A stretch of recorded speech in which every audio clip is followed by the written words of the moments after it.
le plus grand problème maintenant bato ya UDPS. Balingi te babetela bango lisolo ya incompétence na bango. Mais balingi na moment où tozali koloba. Bakinwa ndenge basindi wana. Pona UDPS baba nakolobaka non Kabila kozonga te. Kabila pona nini alingi azonga. Mais bino bolobaki na biso. Ke Kabila abimi alaki te. Kabila azongi na kati na ya lobi ya ok lokola na lakaki bino te kozonga na sakola Kabila. Asali peka mabe. Mande kolanga on a koloba na bino Félix Tshisekedi esengeli a démissionné. Parce que azali na plein pouvoir te. On bazali kosala actuellement ozaka moyibi. En dehors ya moyibi eloko bazali kosala au-delà ya wana ezali te. Ya malamu lokola wana o Félix Tshisekedi asali ezali. Bato bako tuna mama bibi est-ce que pena Félix ndenge boza ko monela ya ko démissionner ndekolanga eloko moko o Félix Tshisekedi atika na moza ko démissionner. Parce que na moment to koloba doa ezali bloqué. L'olenge doa ezali bloqué. Félix Tshisekedi aussi est bloqué. Et le lobby son abino to komi ko constater que bato barokai ko kamba biso te ba ko kamba biso na loyenge et le lo baza limité baza coincé. UDPS nanga pour la bango baza ko eba nini ya kosala te. Le lo to komi komi tout la question est-ce que soki papa Etienne Tshisekedi azwa ka pouvoir. Makambo to komona na Félix Tshisekedi yango kaka de tolinga ki to mona to pelinga ki koza la forme mususu. Eza question. Mais to ça na réponse te. Félix Tshisekedi a kokoka ko avancer te na pouvoir na ye kota la nanga la ngambo ndenge na yebisa ki bino l'autre fois boyebi tango tozalaki bana ezaki na ba tableau moko bazaki kolekana nango na ba riel na biso moto aza likolo ya nzete likolo serpent na mai ngando et puis nini lisusu lion na zamba. Hein? La isoka alingi akita bilia kinga bikoki bazali kobenga yango bongo na yebite so boye ba yango lisusu ba tableau wana bilia kinga bikoki nioka na nzete ngando na mai moto moya sauter ezate donc azako kima nioka soki akweya na mai ngando azuye na zamba on dirait ezalaki lion na zamba biloko pourquoi. Nde loko ezali ko se passer lelo na kati ya moto ya Félix Tshisekedi. Atali na ngambo kuna nanga. Atali na media azana ba journaliste te o bakoki ko soutenir ye. Ko défendre mensonge na ye pe ba yoki. Bazalite. Bato nyonso bazali ko soutenir Félix Tshisekedi, ce sont des journalistes convertis en journalistes dans les réseaux sociaux. Avant Félix Tshisekedi comme président, donc tu qui koyeba bangote. Et tant Félix Tshisekedi a considéré sa pouvoir, donc on appelle les sous-bangote. Tomilengele malamu nzambi toyebi mokolo te, toyebi pe ngonga te, mokolo wana tokokoma. Bokoya na poto a bokomi kopamisa sapata chaussure à Félix. Boko pamisa après combien de mois? Bokoya ko remplacer dans l'exil là. Boko remplacer dans l'exil là, boko remplacer Perron dans l'exil là.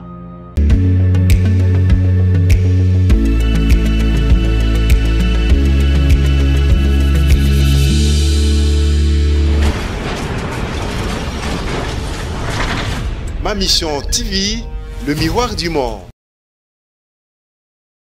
Kobo Sanate, Sokozu Bokonzi, Papa Lobaki, le peuple d'abord. Ça, c'est un avertissement à monsieur. On dit, ne prends pas la boisson, tu vas t'enivrer. Ne t'enivre pas du pouvoir, on t'oubliera. Tu rejetteras le peuple. Et la Cinco a dit ça aussi. N'oublie pas d'où tu viens. Oui, tu viens d'où? Ça, on va l'expliquer. Donc, cher peuple congolais, ne permettons pas à Félix de s'en orgueillir. Ne permettons pas à Félix de perdre la tête. Ne le permettons pas. Ne lui permettons pas. Et la seule manière pour nous de ne pas lui permettre, c'est de refuser d'être des flatteurs. C'est de refuser d'être des flatteurs. C'est de refuser d'être des chanteurs. C'est de refuser d'être des applaudisseurs.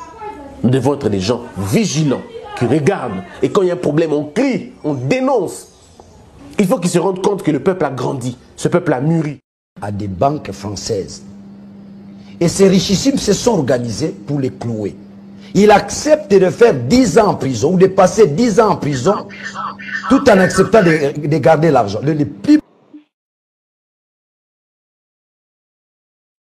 S'il faut utiliser un langage rigoureux et vrai, c'est Tantôt, le cerveau de Mbemba s'est immigré dans les ventres. Maintenant, il a pris sa tête sur les épaules. Répondez à ça. Je vous réponds. Oui. Mais Jean-Pierre Mbemba, qui hérite tout de son père, par manque d'un esprit managérial, il a tout fait tomber. Tout est tombé. Il a vendu tout. Siba a été vendu. Bon hôtel à avion. N'a pas monté l'avion. N'a pas TK. C'est un mauvais gestionnaire. Arrêtez. Mbemba est allé à la CPI. Pourquoi?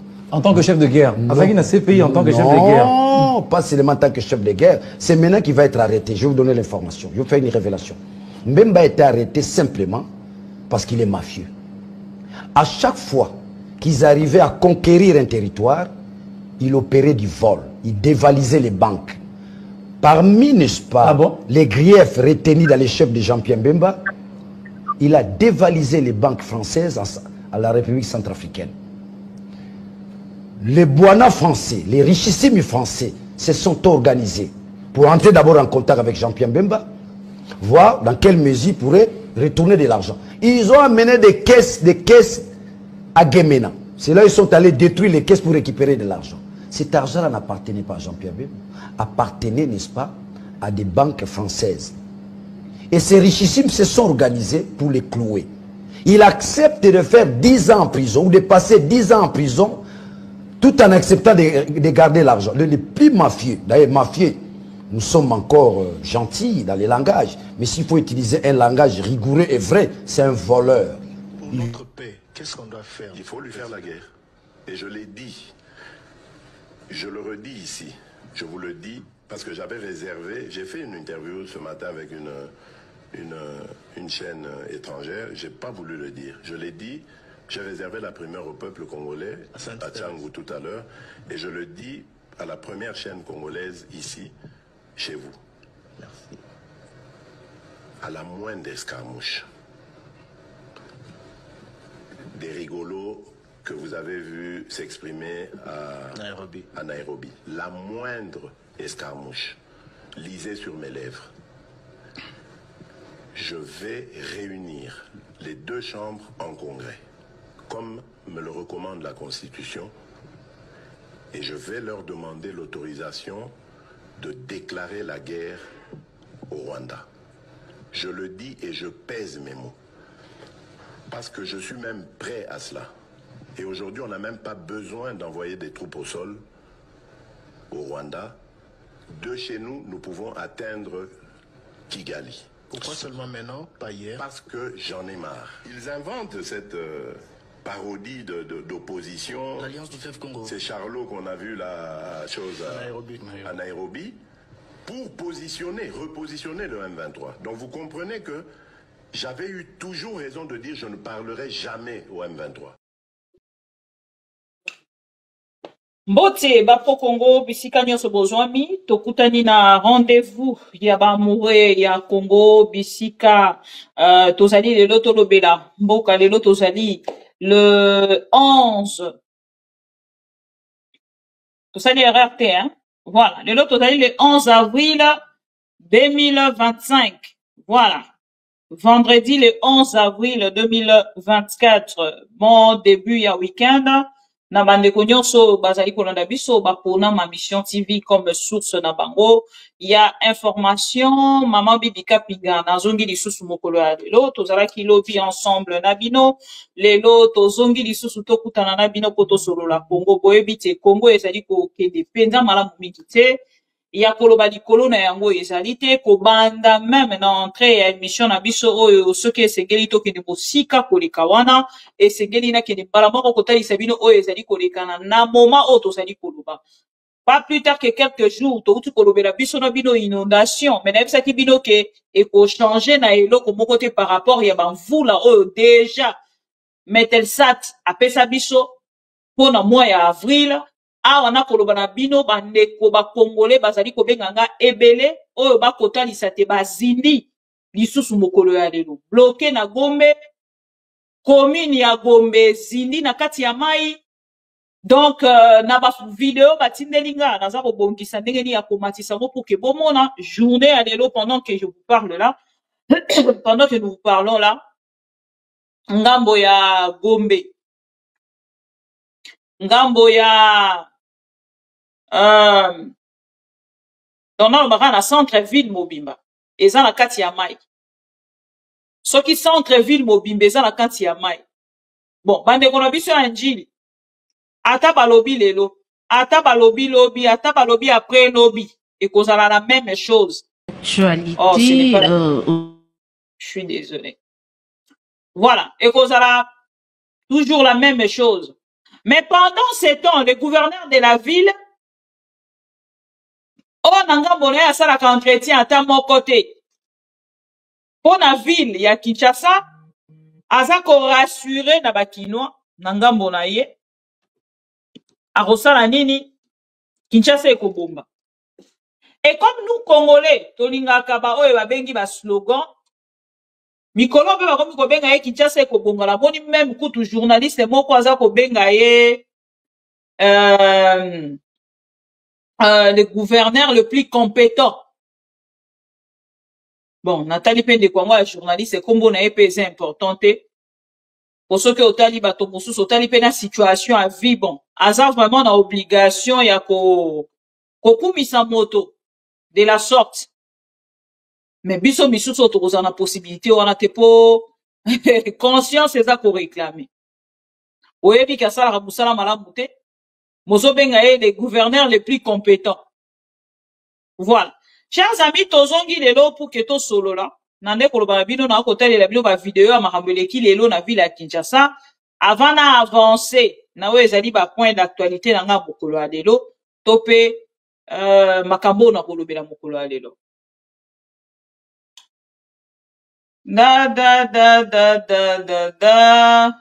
Vidéo ya mvula.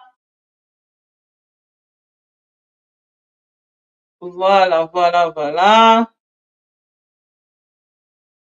Vidéo ya mvula Nathalie Sabino lolenge Kinshasa ekomi mokolo ya lelo nanu kutu tokomi lobi te ti siko mvula ezonoka mais ba vidéo yango eza wapi ça me casse l'ambiance ça. Oh là. Je ne retrouve pas mes vidéos mais bon je sais pas qu'est-ce qui se passe, je ne sais pas non plus. Qu'est-ce qui se passe à travers mes vidéos? Je ne sais pas. Bon, chers amis, je ne retrouve pas ma vidéo en haut. Là, ma vidéo, ndenge bandeko bakangami na embouteillage. Mitu keza la kati ya mai na embouteillage. Ben na ebite ndenge ni ya kotalisa bino yango naza na mwa difficulté, mais boko comprendre na. Boulevard du 30 juin.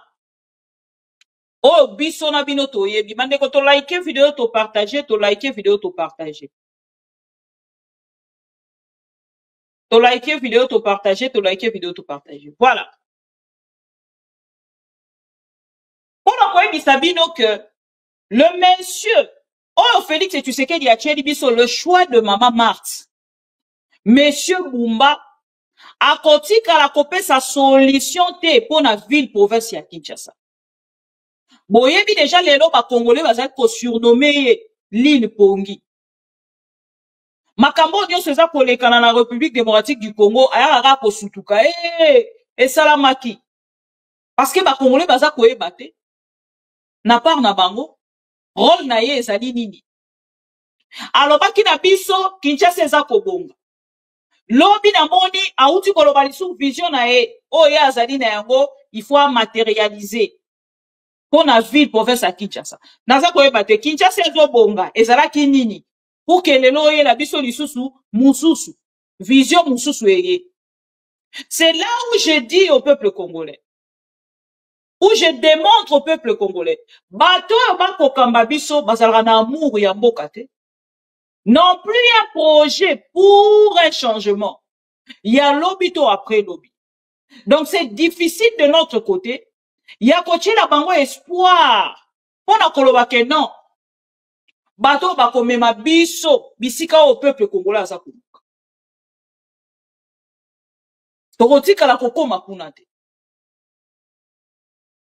Awa Félix et Tshisekedi azali non seulement bloqué na niveau ya gouvernement na e. Azali pe bloqué na niveau ya Ma consultation, bah, outil pour ça. Peuple congolais, qui faut comprendre que le monsieur, Makambo azala ki koloba, azala ki ko maîtriser te. Monsieur ayeba ki politique était. Et le long ngambo na ye, aza bloqué azo yebelo kwa kusala te. Et minduki na ye ezali ko baluka wapi, na ba journaliste. Bato nyonso bazali koloba vérité, ya pouvoir ya Félix Tshisekedi, pona Félix Tshisekedi esengeli basa nini? Ou ba boma bango, ou ba kanga bango, ata ba rosala un mois na kati ya kasho, to 2 jours, mais ba kanga bango kaka. Mamona ke no bato wana baza ko exister tata pa pendant 2-3 jours, bato wana ba disparaître tata 3 jours kaka. Ate ba ye kozonga. Pona nini parce que bazali ko rappeler bango incompétence na bango. C'est ça le plus grand problème na bato ya UDPS. Balingi te babete na bango lisolo ya incompétence na bango. Mais balingi na moment où tozali koloba. Bakinwa ndenge bazini wana. Pona UDPS baba na kolobaka non Kabila rozonga te. Kabila pona nini alingi azonga. Mais bino bolobaki na biso. Ke Kabila abimi alaki te. Kabila azongi na kati na ya lobi ya ok lokola na lakaki bino te kozonga na sa kolaka bino. Asali peka mabe. Au-delà de tout, c'est votre partenaire fiable et nécessaire. Ndenge toko kenene lobi pe boroyi bisabiso nanga azali partenaire na bino fiable et nécessaire. Po ide peso landa bino te. Mande kolanga a on a koloba na bino Félix Tshisekedi esengeli a démissionné. Parce que azali na plein pouvoir te. On bazali kosala actuellement zaka moyibi. En dehors ya moyibi, eloko bazali kosala au-delà ya wana ezali te. Ya malamu lokola wana o Félix Tshisekedi asali ezali te. Eloko esengi na Félix Tshisekedi kosala na moment oyo pona respect na ye. Bon, respect na ye te parce que aza na yango te. Pona respect ya mémoire ya tata na ye. Etienne Tshisekedi. Nde Félix Tshisekedi soki azali na respect ya mémoire ya papa na ye to ya combat ya papa na ye. Na moment où tozali koloba. Eloko ya sengeli kosala avec dignité. Avant soit humiliation internationale et sa démission. Namoni ba Congolais belé na ngambo la bango baza kosala ba pétition de partout pour la komeka ko mobiliser peuple congolais, ko conscientiser peuple congolais pour la ko koma na niveau ya kosala nini ya kolongwa. Na kati ya passion tozali na yango na moto to bengi Félix Tshisekedi. Soki tosali yango te tokozala na possibilité ya kosala elongo soste. Lelo to komi tout la question est-ce que soki papa Etienne Tshisekedi azwaka pouvoir? Makambo to komona na Félix Tshisekedi yango kaka nde tolinga ki tomona to pe linga koza la forme mosusu. Eza question. Mais toza na réponse te. Est-ce que papa Etienne Tshisekedi alinga ki apesa biso eloko ya malamu? Koleka oyo Félix Tshisekedi akopesa biso lelo?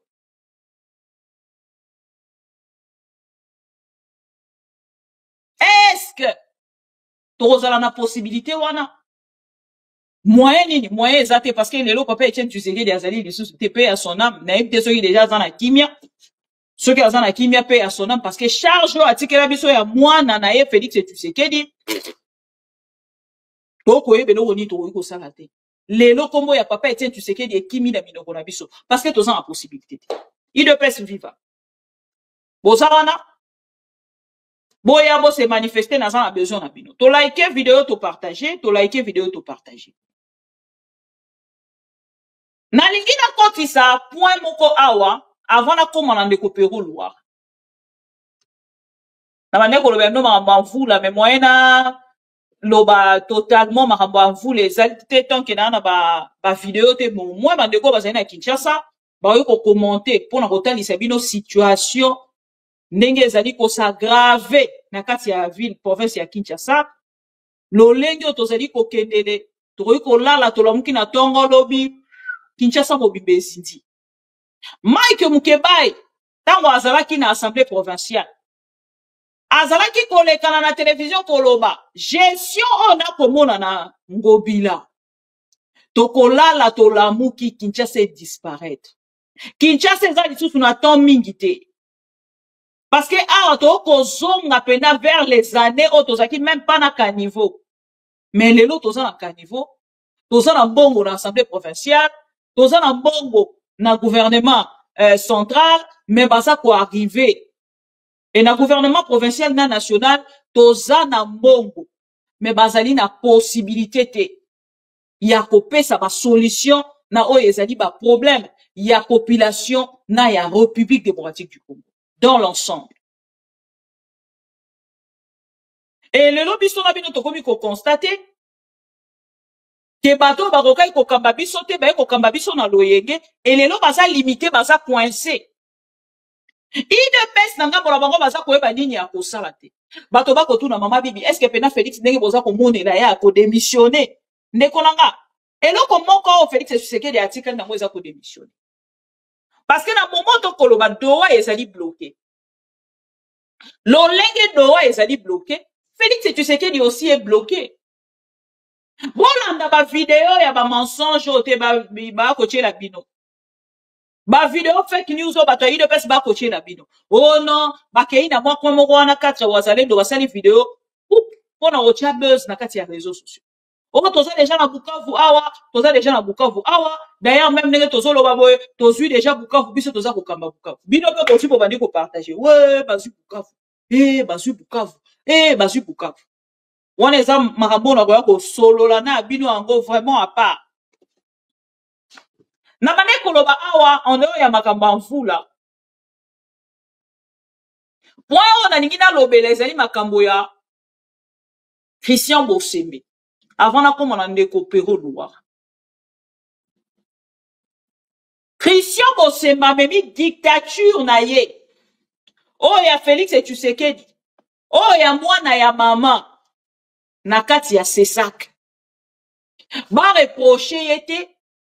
Ba loba na ye no kote. Lolenge akokamba mabe. Sesak wana depuis akotaki. Alobi ba loba na yete. Bande kolanga. Awa nena eko seka. Biso misuso yo. Tokenda kokota totalement na kati ya dossier oyo. Tango ba nommé Bosembe. Tozalaki parmi bato totelemaki tolobaki non. Comment ba ko tia niei place wana? Moto ya fika ancien chef de l'État. Alors wana azali niei. Aza ko représente, aza na image de nini? Image de nini oyo ya azali na yango? Oboko ya kotia ye na kati ya Sesak. Balobi na biso non. Toza na droite. Biso toza na droit ya koloba te. IDPS bato baza na droit. Bosembe. À travers les corps. Il faut sucer. Ayepesa biso conseil. Na ba conseil audience ko ya kopesa biso en public. Yebo ko atikala ko sale na ata moko te na télévision. Na image na ye. Excusez-moi. Na image na ye loko ya liboso. Soki aleki na télévision, alingi alakisa Félix Tshisekedi, kenga ndenge na zaboy, na koki kolala o mati likolo na nga otamboli, na kozala na yo. Et lelo na ngambo na ye, tolobaka yango, nyonso tosalaka awa na se, efutamaka awa na se, makambo ye azalaki kosala lobi, lelo soki amoni video na réseaux sociaux, ya makambo ye azalaki kosala lobi moto mosusu a reproduire yango, abengisi na Sesak. Ba critique oyo azaki kosala lobi, soki moto mosusu asali yango lelo abengisi na Sesak. Bandeko ya Sesak bavandi. Balobi Sesak ezalaka na assemblée générale na yango. Totikali kovanda te pour que to solola. Ata mokolo moko te kosala bilan ya lolenge o Bosemba kei na kokamba. Biso na ngambo na biso tozali koloba ke Bosemba kambi malamu te. Mais na début déjà na départ, bango bazalaki parmi bato yo. Batalisaki biso ke Bosembe azali ko mériter place wana te. Bandeko na biso bisatu wana ba kotalisa biso dernièrement ezalaka na mona mwasi, mais ana monika bana mibali. Bosembe ba kotalisa biso akei kokangisa 3 collègues na ye, 3 collègues na CNS na momo na koloba na bino. Bosemba kangisi 3 collègues na ye na CNS. Basali soki 3 jours ou 4 jours depuis bakenda kuna te mokolo ya lelo. Tozwi na suite moko te po na bango. Tozwi na suite moko te po na bango. Depuis bakenda na CNS. Serge Kabongo. Il y a Serge Kabongo. Et nani lisusu. Pas comme la bango nyonso pardon pour permettre nga. Natangela bino ango. Akangisi ba collègue na ye. Biso na ngambo na biso tango tozali kopesa bato conseil. Tolobi bino bato boza na kati ya CESAC. Bon ça la plaisir na peuple congolais. Et na ba journaliste conscient. Bon voter bo sembete. Bande kolanga basala yango ba vota bo sembete. Voilà. Article yango.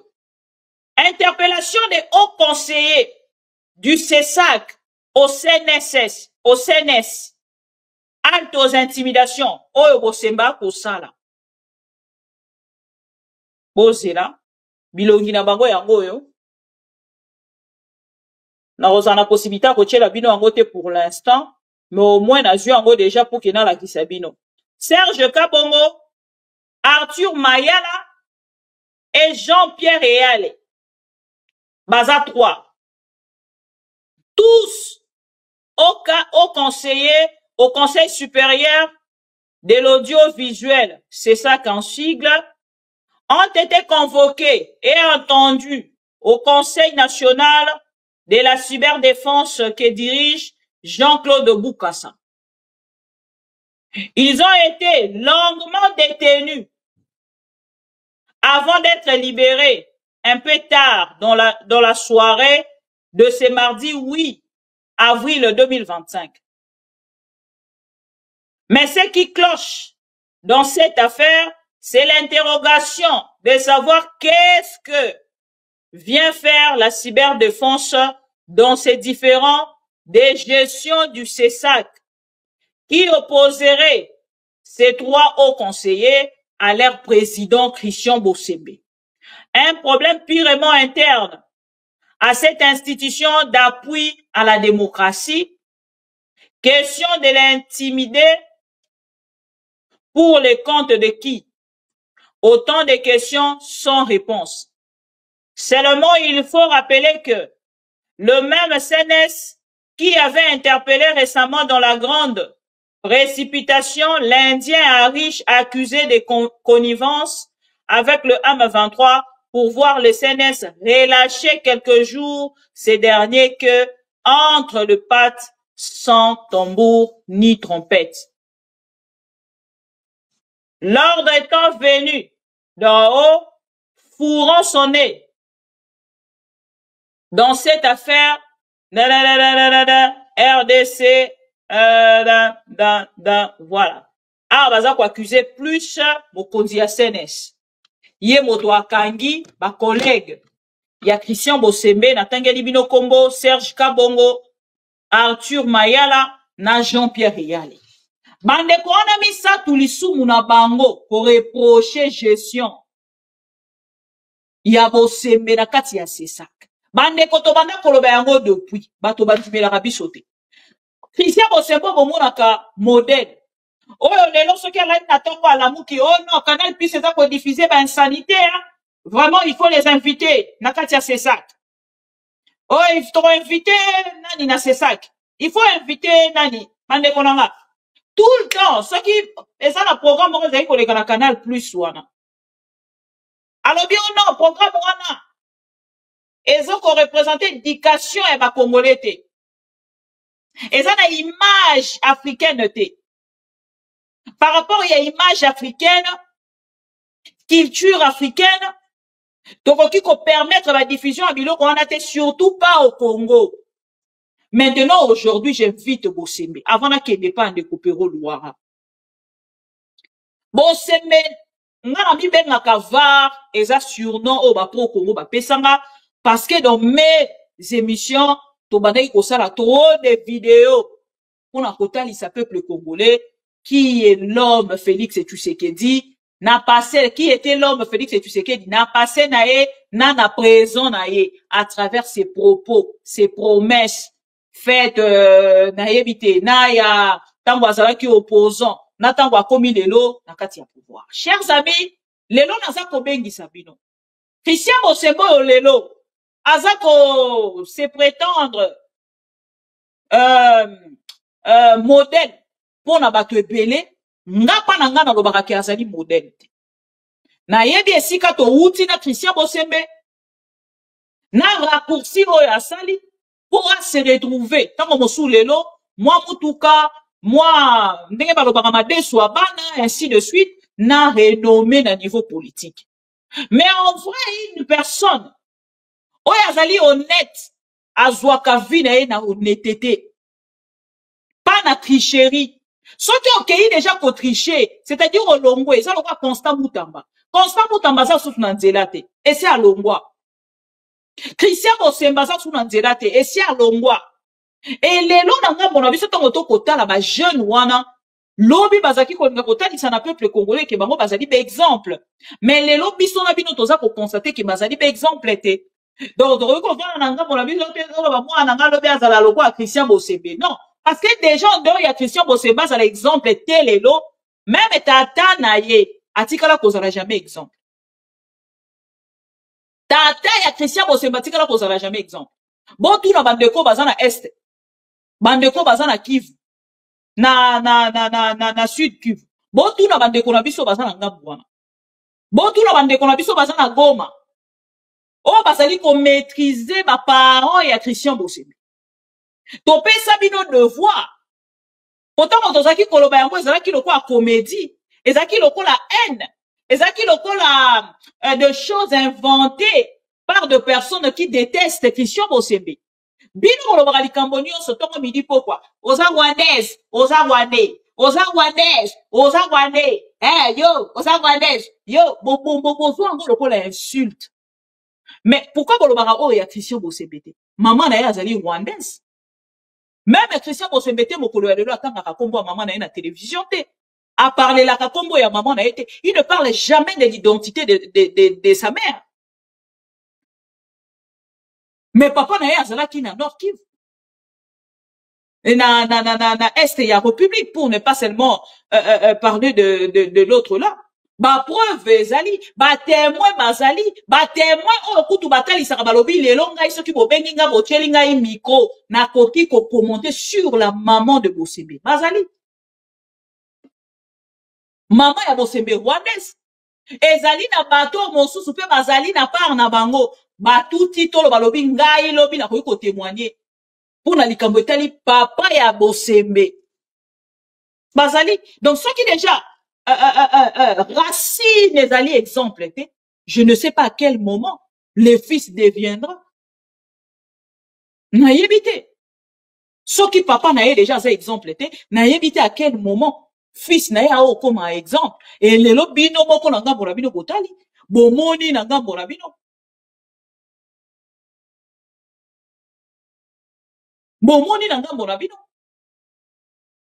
Battement ils a dit papa ya Bosemba zalaki na koyokoloba bala do moyibi mo eleki yango ezate papa Bosemba zalaki soldat mais ya moyibi papa Bosembe azalaki mokonzi na ngambo ya este abandaki ko botola biloko ya bato kokotela bato na bandaku kobotola bato bambongo abandaki ko utiliser oyo ezali force azalaki nango à cette époque là pona koyiba batu biloko la banda kuna bango ko boto la batu biloko la banda kuna bango tango bolobaka lelo ke papa wana eza exemple oh d'ailleurs même moi na ebite botiaka référence nini eza question on naza kotuna bino référence nini botiaka po papa ya Bosemba comme exemple papa Bosembe fi voleur un militaire moyibi na est ya république ti lelo ba congolais ba bengaka nga na téléphone. Oh, bazana est ya République. Oh, baza prêt à témoigner sur la maman de Bosembe azali rwandaise na papa ya Bosembe ba acte oyo aposa oyo ekolanda ete mokolo ya lelo. Parce que bandeko wana bazali balobi ni tete pouvoir omona na yake ko diembela ba pouvoir oyo koyaka bakoki kofunda papa ya Bosembe pa ake kosamba po ba preuve ezali que papa ya Bosembe azalaki moyibi. Bon, je ne sais pas en français, hein, pour expliquer en gros ndenge. Moto ya zali ko ravir biloko ya bato. Ndenge bino mo linga musu na français, bo formuler bino mo phrase na français. Mais ngala lingala na kota lisa bino que papa Bosembe azalaki moyibi. Voilà. Et son fils s'est envoyé dans les médias, il voulait en fait qu'on puisse avoir une image moko boye. Et où mérite image en gros et l'ongwe.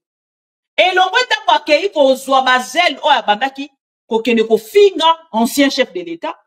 Kota lisa ba congolais lelo tango akomi na CESAC ke ba koki ko sale la TikTok te, ba koki ko sale la lisusu ba réseaux sociaux te parce que y a soutenir Félix Tshisekedi.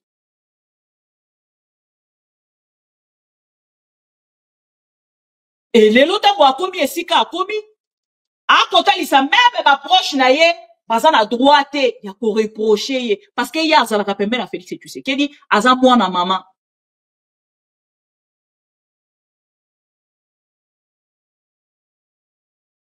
Et à quoi il ça va tout na ba programme nyoso boko lekisa na télévision. Il faut botala keloko nini ya ko diffuser. O kozali ko diffuser wana ezali mala moté pour na bana na biso. Ezali mala moté pour na ba congolais. Ezali mala moté pour na ba congolais. Ezali mala moté. Éducation nini boko ya kopesa Canal Plus éducation nini oza ko ya kopesa. Yango ya bengi si bino ba jalelo list. Na bengi si yo moko Bosembe. Na tuni yo. Lokola président ya CESAC. Oyo kaka ndenge nini soki otali video oyo bandeko bonga mabona like video bo partager. Bo tindelela nga Bosembe video oyo bo tunela nga question oyo. Bosembe yo moto kotalisa biso lelo. Makambo ezali digne ya ko diffuser na télévision na oyo ezali digne te ya ko diffuser. Oyo ko ebisa biso image oyo soki ovandi yo moko lokola président ya CESAC oyo kaka ndenge nini soki otali vidéo à travers les corps, Il faut sucer en touchant tout, même la Kingo, même la Nice. Vous l'avez, il y a de ces femmes qui sont sensibles qu'à la Nice. Vous imaginez? D'abord, moi, je vais même pas aller au niveau du voyage parce que là, c'est déjà démodé. Au niveau de la Nice, vous l'avez très bien. Plaisir à travers les corps. Il faut sucer en touchant tout. même la Kingo, même la Nice. Vous l'avez, il y a de ces femmes qui sont sensibles qu'à la Nice. Vous imaginez? D'abord, moi, je vais même pas aller au niveau du voyage parce que là, c'est déjà démodé. Au niveau de la Nice, vous l'avez très bien, votre femme, la Nice. Voilà. Il y a des femmes qui sont, des nerfs là-bas, qui sont tellement sensibles, je vous dis au point où, si vous léchez votre femme au niveau, sensiblement au niveau de la Nice pendant 20 minutes, elle ne partira pas? Elle est partie comment? Là, c'est... Si, pour la première question, là, il faut poser la question peut-être aux gens qui sont... Mais moi, j'ai même plus loin. Les vaches, c'est normal. Mais moi, je ne vais même pas apprendre déjà pour moi si c'est la Nice. Donc, toutes les parties, même les pieds. Même les pieds. C'est-à-dire, l'embourio makolo, l'embourio kingo,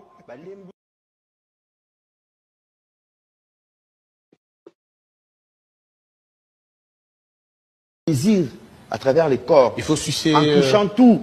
même la Kingo, même la Nice. Vous l'avez, il y a de ces femmes qui sont sensibles qu'à la Nice. Vous imaginez? D'abord, moi, je vais même pas aller au niveau du voyage parce que là, c'est déjà démodé. Au niveau de la Nice, vous l'avez très bien, votre femme, la Nice. Voilà. Il y a des femmes qui sont, des nerfs là-bas, qui sont tellement sensibles, je vous dis au point où, si vous léchez votre femme au niveau, sensiblement au niveau de la Nice pendant 20 minutes, elle ne partira pas? Elle est partie comment? Là, c'est... Si, pour la première question, là, il faut poser la question peut-être aux gens qui sont... Mais moi, j'ai même plus loin. Les vaches, c'est normal. Mais moi, je ne vais même pas apprendre déjà pour moi si c'est la Nice. Donc, toutes les parties, même les pieds. Même les pieds. C'est-à-dire, l'embourio makolo, l'embourio kingo, Voilà. Voilà la Tchéibino président avec ses sacs. Moto a commis les lots donneur des leçons à la personne de Bossembe. Moto a commis les lots donneur des leçons. Ça, vous pouvez diffuser. Ça, non.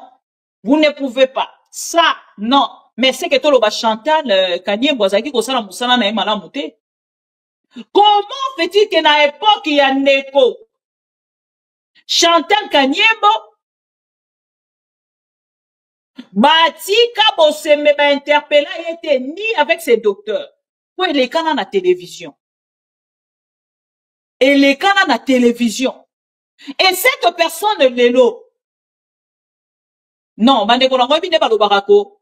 Chancellor au Pamba la République démocratique du Congo. Na Bossembe na Ndimia. Na Bossembe na Ndimia. Chancellor au Pamba. Chancellor au Pamba la République démocratique du Congo. Et les lois, une personne comme ça, ceux qui n'ont qui Bossembe na qui jamais pour les canaux na télévision. Pour la kolobake non, moni, makamona mwana na biso inos, comment est nan? Fali. Petit Fali, ceux qui petit Fali. Moutouni, on s'en qu'on t'a invité, na c'est ça. Moutouni, on s'en. Ceux qui kakolobi makambo est touché, na bateau va soutenir Félix et Tshisekedi. Toi, na Félix et Tshisekedi, bah invité, on a c'est ça. Ceux qui kakolobi makambo est touché, bah invité, on a c'est ça. Et awa bandeko na ye, ba collègue na ye, ya musala, ba haut conseiller, ya sesak, akangisi bango. Akangisi bango. Pino moko motala une émission sans pudeur. Émission opotala yango na nani. Même na mobali na yo, ezaki émission oyo ezaki na respecté na valeur te. Donc on a qu'il y a rien de voilé quoi. Awa culture africaine ezala quitté. Culture congolaise ezala quitté. Maintenant ko ekomi ye moto akomi na kiti ya sesak. Petit Fali yakao, makambo yembe eza normal te, bon supprimer. Un jeune garçon, bon yebisanga makambo balobi na kati émission oyo. Na jeune garçon oyo ayemba bisu kaka likolo na kati ya sentiment. Bon yebisanga différence. Bon meke un peu kopesanga une définition. Entre bango mibale nani esengeli yakende na makala. Jeune mwana baza ko apprendre nga depuis lobby que garçon wala batide na makala. Pour que ne kosala nini? Bato akokanga kotia na makala na justice na bino. Baza ebele. Zigzaga, ce qui zigzaga. C'est ça le nom, non? Katio, Israël Mena. C'est pas ça le nom.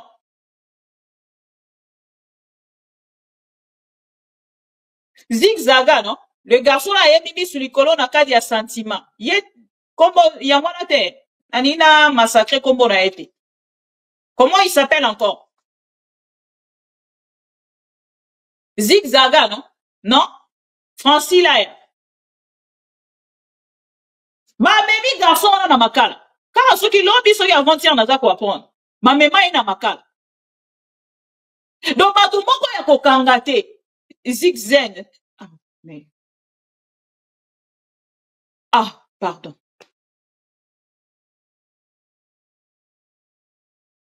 Zigzaga. Ah, zigzaga mususu. Na oloba nini alors? Bon. Boyebi au moins moto ayemba single wana ya bisu likolo lokola sentiment. Moto ayemba bisu likolo na cadre sentiment. Bakangi ye bake kotia ye na prison. Pona nini po ayembi nzibwana. Mais si qu'on a tout dit question, na Bossembe, na zigzaga, boyebi sanga, soki tolobi so pona, na kati wana to pona nani. Moto otange na biso makambo. Ah, oya koloba biso AA, BBCC, toto zo moto akoloba mais a voilé a goyo moko kota na kati ya penser pour que de vous comprendre. Bomoni moto boko yebisa biso président sanctionné a supprimé. Soki na lobi la Bossembe na lobi yango par rapport ya ndeko Daniel Saf. Tolali tolambuki tomoni ono ma invité Daniel Saf wapi et pas ya Bossembe. Pona nini Pour alobi na Jean-Pierre Bemba, qui a qui moïbi. Donc, quand tu choques Jean-Pierre Bemba, tu choques, comment il s'appelle? Félix Tshisekedi, voilà, c'est normal. Ndeko Vital Kamerhe, ba uti ko choqué awa. Baza ko prédire même liwana e. Baza ko sceller à travers une émission. Mais, pour na bossebe, aobengi sa mutu wana te. Aobengi sa ndengeni azolo bela Félix Tshisekedi. Soki ezali contre Félix Tshisekedi, demain on vous invite. Na c'est ça que direct. Ok, na c'est ça. Mais soki ezali moto mosusu, wana etali bangote. Mais soki ezali kara Félix Tshisekedi direct, na batoloko a Jean-Pierre Bemba, wana ça va. Boko kama ndeko Daniel Safo alobaki. Bonzonga sikoyo na oyo Jean-Pierre Bemba zalaki koloba. Selon vous, Jean-Pierre Bemba n'a pas choqué. Jean-Pierre Bemba n'a pas choqué. La famille de Kabila, les enfants de Kabila, donc bango baza na liste était en fait. Bango ko choqué bango état de droit et zalakate. C'est ça que zalakate. Mais quand il s'agit de monsieur Jean-Pierre Bemba, Félix Tshisekedi, awana batu quand même bako bima pona koloba. Boyoka. Bon, oui. Mais Jean-Pierre Bemba, qui hérite tout de son père, par manque d'un esprit managérial, il a tout fait tomber. Tout est tombé. Il a vendu tout. Siba a été vendu. Bon, l'hôtel à avion. N'a pas monté l'avion. N'a pas tolo TK. C'est un mauvais gestionnaire. Arrêtez. Mbembe est allé à la CPI. Pourquoi? En tant que chef de guerre. Avec une CPI en tant que chef de guerre. Non, pas seulement en tant que chef de guerre. C'est maintenant qu'il va être arrêté. Je vais vous donner l'information. Je vais vous faire une révélation. Mbemba a été arrêté simplement parce qu'il est mafieux. À chaque fois qu'ils arrivaient à conquérir un territoire, il opérait du vol. Il dévalisait les banques. Parmi, n'est-ce pas, les griefs retenus dans les chefs de Jean-Pierre Bemba, il a dévalisé les banques françaises à la République centrafricaine. Les Boana français, les richissimes français se sont organisés pour entrer d'abord en contact avec Jean-Pierre Bemba, voir dans quelle mesure ils pourraient retourner de l'argent. Ils ont amené des caisses à Guémena. C'est là qu'ils sont allés détruire les caisses pour récupérer de l'argent. Cet argent-là n'appartenait pas à Jean-Pierre Bemba, appartenait, n'est-ce pas, à des banques françaises. Et ces richissimes se sont organisés pour les clouer. Il accepte de faire 10 ans en prison ou de passer 10 ans en prison tout en acceptant de garder l'argent. Les plus mafieux, d'ailleurs mafieux, nous sommes encore gentils dans les langages, mais s'il faut utiliser un langage rigoureux et vrai, c'est un voleur. Il va au-delà même du mafieux. Le vrai mafieux, c'est Jean-Pierre Bemba. En quoi il est mafieux? Tout ce que Jean-Pierre Bemba fait pendant la guerre, il dévalisait les banques. Il n'a jamais été militaire. Il était outillé par Museveni, armes, militaires, accompagné des experts militaires. Je vous fais une petite révélation. Jean-Pierre Bemba subit une formation de 2 semaines par le général James Kazini. C'est un Ougandais. En dehors du général James Kazini, qui forme Jean-Pierre Bemba pendant 2 semaines parce que ce n'est pas un militaire, il y a Mustapha. Et James Kazini, de quelle nationalité? Ougandaise. Mais Jean-Pierre Bemba nous a amené des Ougandais ici. Il parle des étrangers, il nous a amené des étrangers ici. Les gens du Congo central, les gens de Kikwit ne vont pas me contredire. Le général Mustapha, qui a commis des crimes au Congo central, à Mwanda. Il a commis des crimes, c'est un Ougandais. C'est Jean-Pierre Bemba qui l'amène ici. Donc lorsque Jean-Pierre Bemba, des étrangers, c'est si les mafieux, que les gens retiennent. Il a encore le sang des Congolais entre ses mains. Il a le sang, c'est un criminel, mon frère, qu'on se le dise. Parce que nous sommes un pays où nous pardonnons facilement. Nous oublions aussi facilement. Mais s'il faut, n'est-ce pas, interroger l'histoire nous en dira plus que c'est un criminel de guerre. Ça, je ne fais pas, je ne dis pas n'importe quoi, je dis des choses qui sont vraies. On va évoluer. Donc, c'est-à-dire, pour que les jeunes retiennent, ceux qui nous suivent, Jean-Pierre Bemba fait de la projection cathartique. Pendant que lui est mafieux, il veut traiter Katumbi de mafieux. Pendant qu'il lui est voleur, il veut traiter Katumbi de voleur. Non, non, c'est un maître chanteur aujourd'hui. Attendez. Vous avez l'habitude de parler de Jean-Pierre Bemba et de Moïse Katumbi sur des plateaux de télévision. Comment est-ce que est bâtie la fortune de Moïse Katumbi? Parce que d'après Jean-Pierre Bemba, quand il est arrivé au Katanga, il n'avait rien et que sa fortune est basée sur le fait qu'il a été gouverneur du Katanga. Ça, c'est un jugement de valeur. C'est un jugement de valeur, comme a dit Cicéron, au tempora, au mores, au temps, aux mœurs. Je ne reconnais plus ces messieurs. Son cerveau s'est immigré dans les ventres. Argument. Maintenant, argument. Moïse Katumbi, c'est un pêcheur. À 21 ans déjà, il avait des millions. Les Katangais peuvent témoigner. Et où t'as eu? Pêche, ça la pêche. Moussala Papa Navano. Jean-Pierre Mbemba, qui hérite tout de son père, par manque d'un esprit managérial, il a tout fait tomber. Tout est tombé. Il a vendu tout. Siba a été vendu. Bon, hôtel à avion. N'a pas monté l'avion, n'a pas tolo, TK. C'est mauvais gestionnaire. Passeport. Depuis que moi j'ai connu. D'abord, Mbemba a un passeport brésilien. Allez vérifier. Brésilien. Il a un passeport brésilien. Il a d'ailleurs une femme aussi brésilienne. Depuis que moi j'ai connu Mbemba, jamais j'ai entendu de la bouche de Mbemba citer les noms de sa maman. Il ne parle que de son père Jeannot. Katumbi parle de sa maman, Virginie Chapwe. Oui, mais Mbemba de nous, n'est-ce pas, est sorti des entrailles de la maman. Tous les enfants, quand ils pleurent, Bissonionso, maman, maman, Mbemba pleure, papa, papa. Les entrailles, il n'a jamais cité les noms de sa maman. Il n'est pas de Jeannot, Jeannot. Je n'ai jamais connu le nom de sa maman. Pourquoi? Excusez-moi là-dessus. Pourquoi votre avis? Que Mbemba nous dise qui est sa maman. Nous connaissons son papa. Quand tantôt, le cerveau de Mbemba s'est immigré dans les ventres. Nous disent aussi qui est sa maman. Mbemba, Aebisa Biso, Bosembe aussi. Aya Koebisa Biso, qui est sa maman? Daniel Safou, tu as fait ma soirée. Les vidéos, non, mais on l'a dans le cinéma. Nena la niango lelo, sali soirée nanga. Merci beaucoup. Maintenant, répondez à ça. Je vous... En tant que ministre de la Défense, qu'est-ce qu'il a fait? Quand Mbemba est nommé ministre de la Défense, il y avait que Ruchuru qui nous échappait. Mais depuis qu'il est là, il a récupéré quoi? D'ailleurs, nous avons encore perdu autant de territoires. Les derniers territoires ont été récupérés, n'est-ce pas? Mais il dit que les soldats rwandais sont en train de se retirer. Il ne peut pas faire publicité. Ce sont des secrets de défense. Quand il dit les soldats rwandais sont en train de se retirer, ce n'est pas l'effort, n'est-ce pas, du Congo.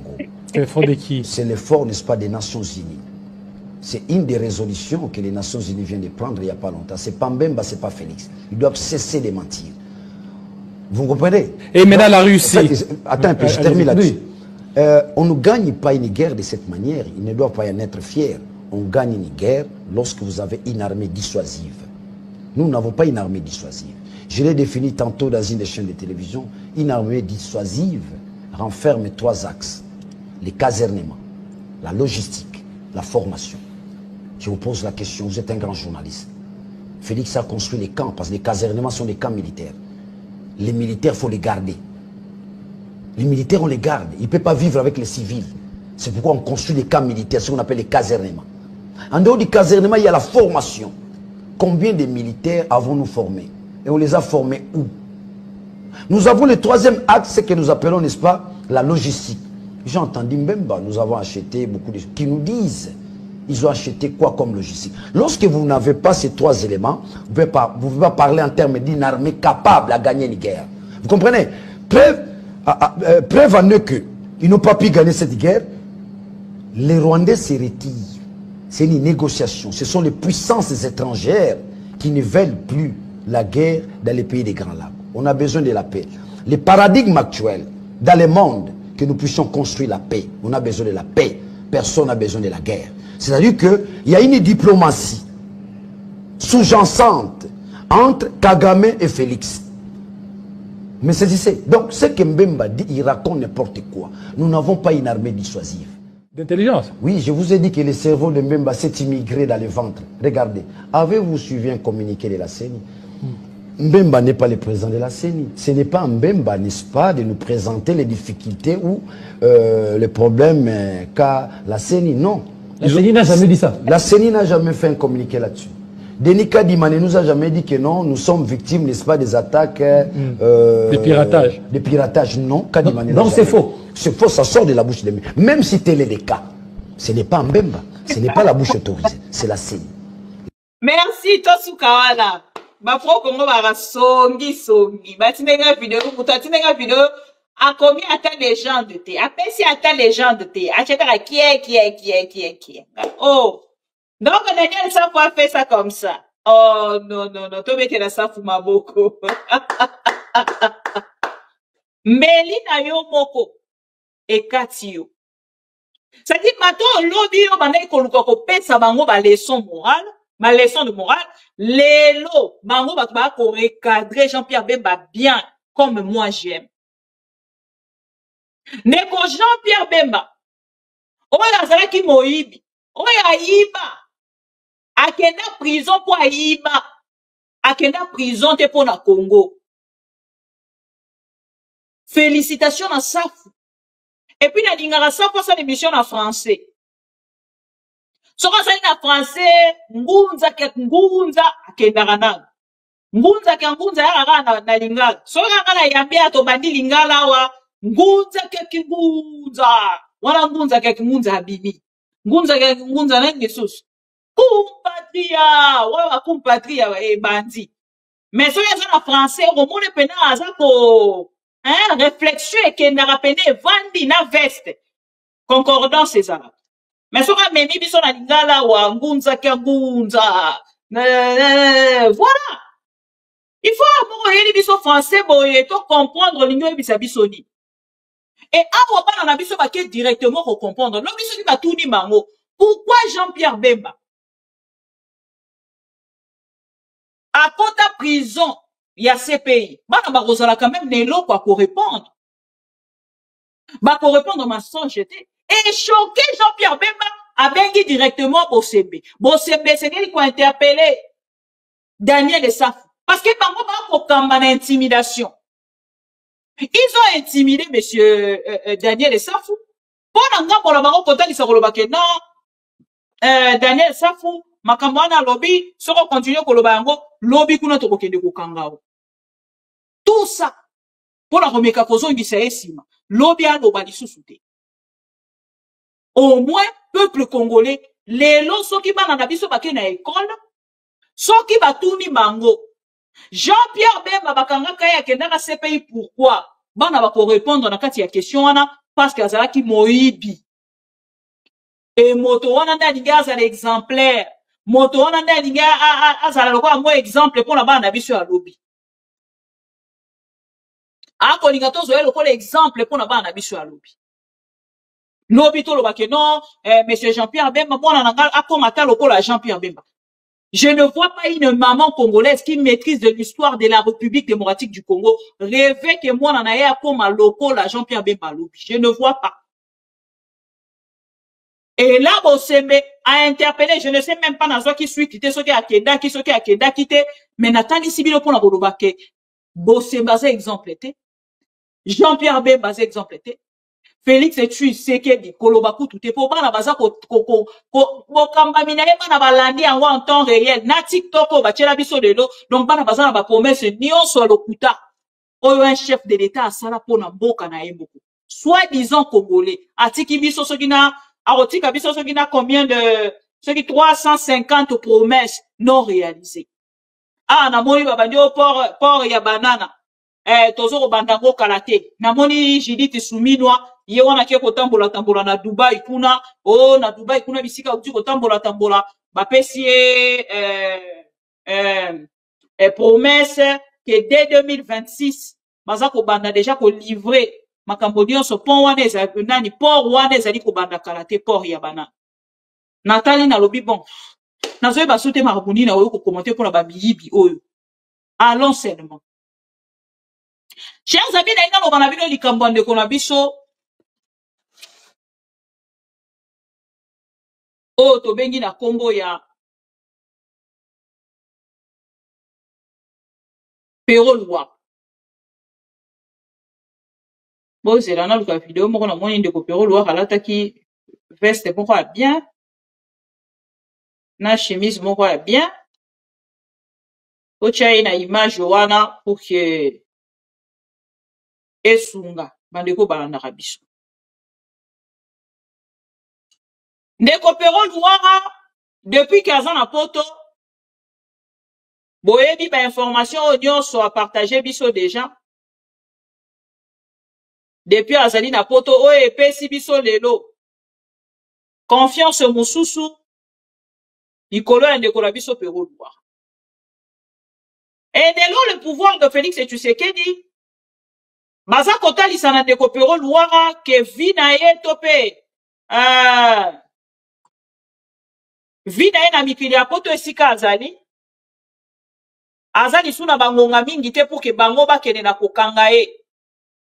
C'est nos informations. Oh, bango ba kopesa na ba liste na bango. Ba kokanga Ndeko Pero Louara depuis Belgique. Ba komema ye na Kinshasa. Lolenge nini a toyebi te biso na bino. Ce plateau, je lui avais dit, Monsieur Kabila, faisabilité.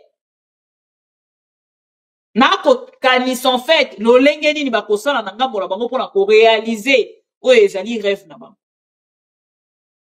Bande ko na ngato toleki na télévision. Balobi na biso non, bazali kotia 4 millions. Pona ko luka moto ya Pero Louara. Un gouvernement sérieux. Les autorités sérieuses. Ngambo na bango. Pour que ne kotia eloko adengwana na place publique. Et que ne ki ko matisa.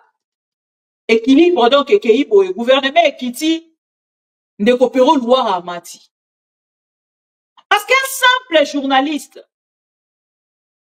on a dit qu'elle n'a jamais co-géré la chose publique, les lois qui ne contiennent tout un gouvernement mal à l'aise.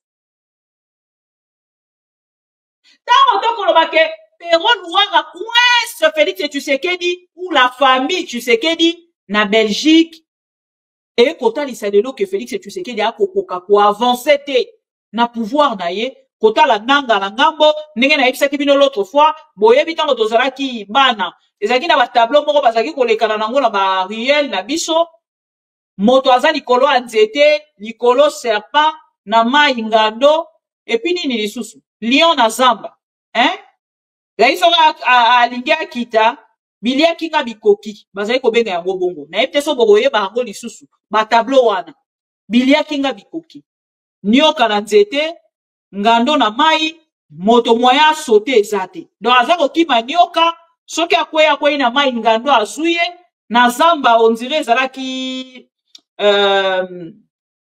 lion na zamba biloko moko nde loko ezali ko se passer lelo na kati ya moto ya Félix Tshisekedi atali na ngambo kuna nanga atali na media azana ba journaliste ete o bakoki ko soutenir ye ko défendre mensonge na ye pe ba yoki bazalite bato nyonso bazali ko soutenir Félix Tshisekedi ce sont des des dialogistes convertis en journalistes dans les réseaux sociaux avant Félix Tshisekedi comme président totikala ki koyeba bango te. Et tant que Félix Tshisekedi a considéré sa pouvoir, donc ce sont des loups convertis en journalistes pour soutenir Félix Tshisekedi. Les noms n'ont pas son abino. Donc, côté la lolenge, n'a pas son avandi, Nathalie Ndeko Pero Louara sa kolekana. Nalobi, mais comment motomoko na kombo a Pero Louara a poki ko déranger presse mobile. Donc, comment Mobimba aujourd'hui ne parle que de lui? Kobana président de la République. Les lorsque ezali na journaliste oh Félix Tshisekedi na Denise Nyake Rubatonga kanambetu c'est Pero Louara. Tango bazalaki ko bengana na Kinshasa, tango bazalaki ko luka ko boma na Tanzanie soki na bamboka oh ya leka na ngambo na bango bazali ko eba teke pewa ko koma libanga na kati ya ba chaussures na bango. Et les noms n'ont pas pour constater que Pero a commis des bangs à la chaussure na bango baza ko ebelo kwa kosala te. Baza ko ebate ba le kananzela ya nani pour proposer même des millions plus que on va proposer lobby. Ba journaliste baza na Kinshasa ba commis na motema mabe contre Pero Louara juste parce que les lots référence ya ba politicien nyonso commis Pero Louara. Ndeko nanga na loba bango à chaque fois na le kaka. Ngana zalaka jamais na zuwa yandeko journaliste oyo azali na étoile oyo ezali ko briller jamais soki ndeko Oh, nyonso partout azali à lobby. Ah, maman Bibi, na sepelera na yo, mais na sepelera pe na ndeko pero loi. Ça ne peut pas me déranger. Na sepelera na yo, na sepelera pe na ndeko Fabien. Et koki ko déranger ngate. Soki omoni bato bakomi déranger. Pona ngambo na bango, ba kotangela bango kombo apero loi. Eza bato bazana ba ko souffrir en fait na succès na ye. Na koloba yango chaque jour. Chacun de nous est le fils de son époque. Na koloba yango chaque jour. Pero loi alelo azali ezali époque na ye. Laissez-lui consommer son succès tranquillement, sans problème. Oh, ni on se bozo kosala, ni ezali kosala ke e matisa ye lisusu koleka. Place oyo azali. Makambo nyonso. Oyo ye kosalema na présidence. Aza moto ya liboso akobimisa ngo koleka ba journaliste bana Kinshasa.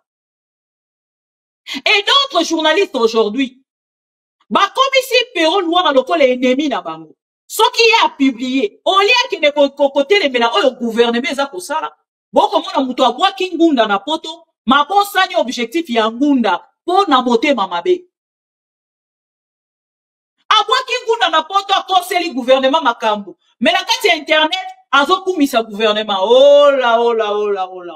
Kombo na ye nani? Eric Wemba. Un monsieur nul. Non, avant même na ye ba ye na likambo ya vidéo, hein.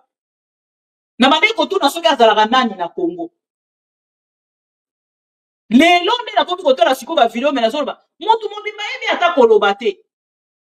Mais na télévision aza kolekana vidéo bomoni journaliste wana pero loi d'ailleurs même nga yebisa ngaboye na age na bino mikolo. Bokomi komema makambo to mosubo solola kilobi boye nango na télévision. Mais biso ba bisaki biso eza bato ba réseaux sociaux bato basala kango ba journaliste te. Mais lelo na ngambo na biso to ko bona journaliste azu makambo nyonso yebisala etongo bozaka ko solola naye amemi yango na télévision na ya lokuta na ya malamu na ya solo na ya lokuta azu asangisi asali ya mixer yango ale atie na réseaux sociaux bomona. Chers amis, je répète encore, chacun de nous est le fils de son époque. Pero Luara, nous tous nous assistons en fait na époque ya Pero Luara. Soki azana 70%, soki azana 50%, wana kaka ye, na musala na ye, na peuple o azali kosala ye confiance. Ba sepeloa, na soki ba sepeloise. Moi ensemble na rolo baba congolais. Oyo baza kosala ye confiance, ba yebi esika nini ba kokende kolongola limite ya confiance na bango. Et puis ba yebi esika nini limite ya confiance na bango ezali. Ata na ngai oyo ba yebi limite ya confiance na bango esika ezali. Mais ali moto tende akoya pour que lobake non mutuana bo considérer lisusu te mutuana bozo lisusu te tango na koloba lisusu que chacun de nous est le fils de son époque. Pero Luara en Belgique to moni ndeko Daniel Safo aleki na télévision aye ko régler ba compte na moto moko po alobi malamu te na télévision contre un confrère ba benge na kombo ya John Lungila na Canada esika za na Mario kuna. Esika aza Mario aye kolala la muki na tongo olia bandano na kosatake na Peter Chani oyo a récupéra mama ya bana na ye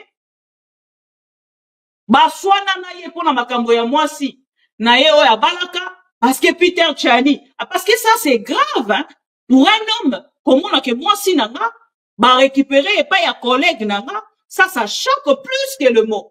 Mais comment on a ngambo ya moto au lieu il a nanu makambo ya koka ko régler pendant qu'il était à Kinshasa il avait tellement beaucoup de femmes et il faisait tellement souffrir les femmes na ngambo ya basiwana ba komi ko luka ko régler ba compte na na kobima na ba confrère na au lieu qu'il ne ko régler makambo ya banda na Kinshasa silisa te lokola komi na Canada ah ben non je pense que place na nga ya kobimela ezali Pero Luara les lois komi marque.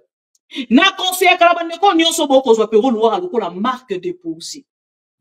Il y a République démocratique du Congo. To ya bino. Utiliser na sens ya madame.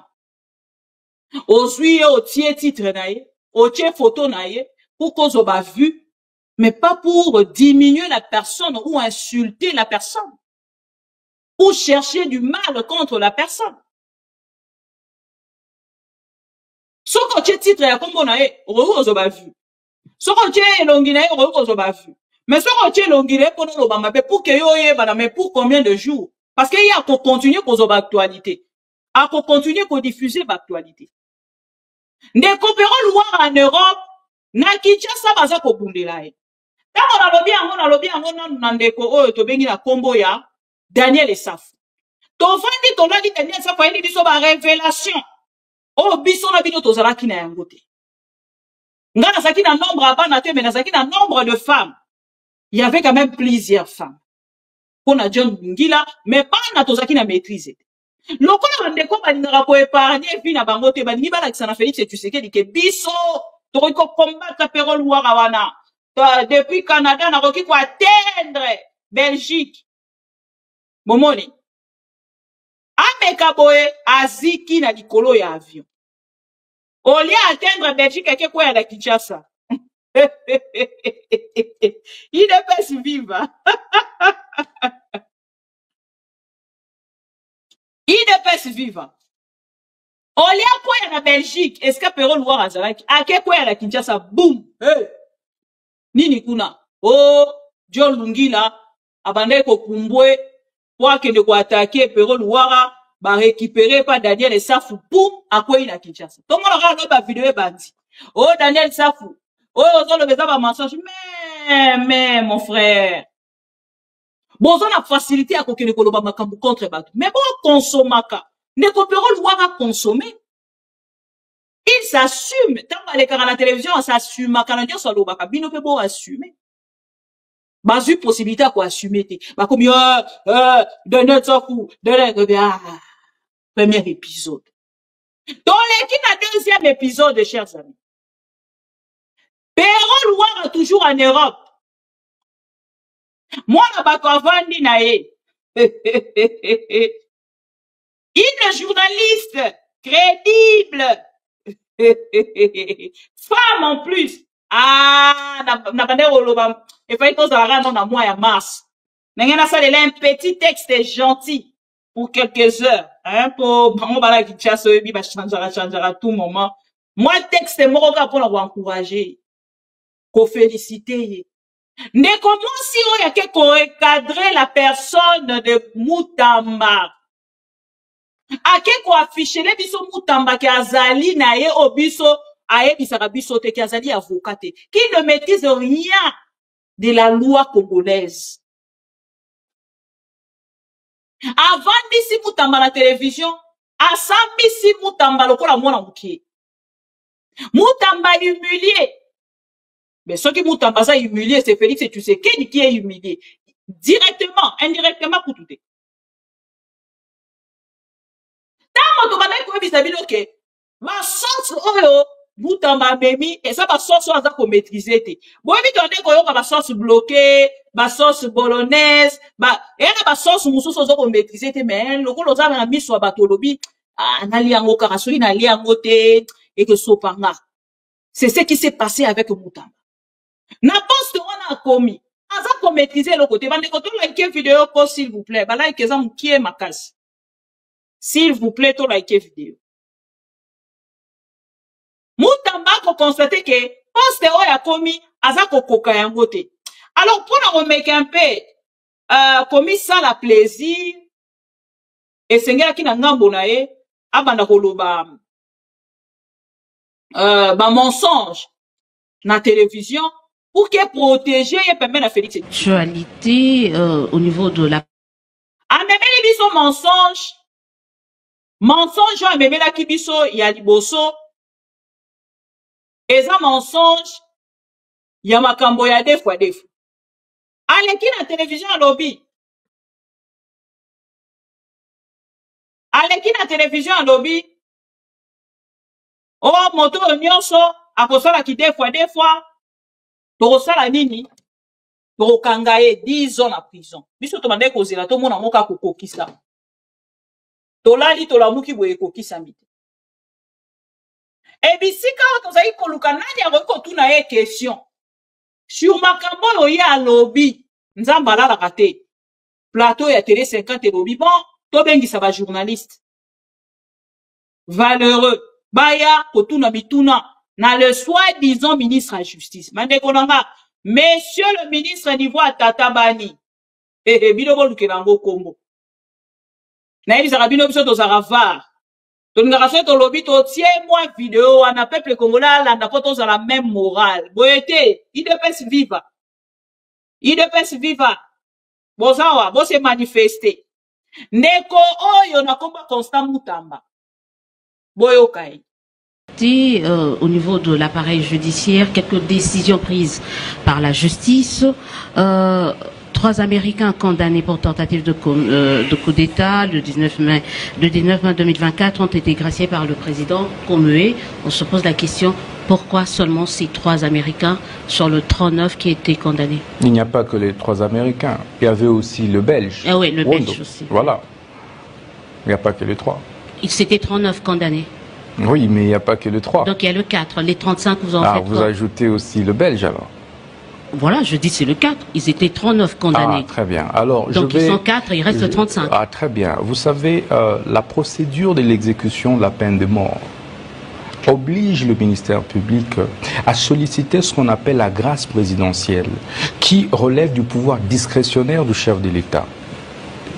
Et il revient au chef de l'État d'apprécier selon le cas à qui accorder la grâce et à qui n'est pas accordé la grâce. Parce que cela dépend aussi des circonstances dans lesquelles l'infraction ou le crime a été commis. C'est le cas. Je n'ai pas interrogé au chef de l'État pourquoi est-ce que vous avez accordé une mesure de grâce, notamment sur la mutation des peines à tel ou tel condamné à mort. Donc on réserve cette question pour le chef de l'État. C'est un pouvoir discrétionnaire. On l'aura. C'est un pouvoir discrétionnaire. On l'aura à lui poser cette question. La Constitution et la Pour nous éclairer sur ce genre de choses. La Constitution ne dicte pas des conditions pour le chef de l'État d'accorder la grâce. C'est son pouvoir discrétionnaire. Il peut se réveiller un bon matin aujourd'hui et dire je gracie tel prisonnier politique. C'est aussi ça la Constitution. Il n'y a pas de critères. Il n'y a pas de critères. C'est lui-même qui est dit non, il n'y a pas de critères. La Constitution... Non, j'aimerais que l'on soit clair. L'État de droit postule que les gouvernés et les gouvernants soient tous soumis à l'autorité de la loi. Il nous doit des explications. C'est cela. Non, s'il vous plaît. Nous parlons droit. Non, nous parlons... ça, le président de la République nous doit des explications par rapport à cette grâce présidentielle. Nous parlons droit. La question de la grâce est une question éminemment juridique. Et laissez que je puisse expliquer en tant que... La justice est rendue au nom de... Vous pouvez me laisser finir? La justice est rendue au nom du peuple. Mais exécutée au nom du chef de l'État. Oui, mais ce peuple-là a besoin d'une explication aussi sur certaines décisions. Ouais. Votre libérateur, au Tandela Kaïmaputo. Oui.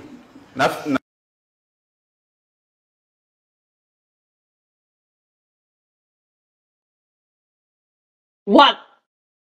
Mwana bolandi moto babengi na kombo ya ministre ya justice. Ministre ya justice, s'il vous plaît. Wana akotangisa biso loi oka ye moko aza ko maîtriser.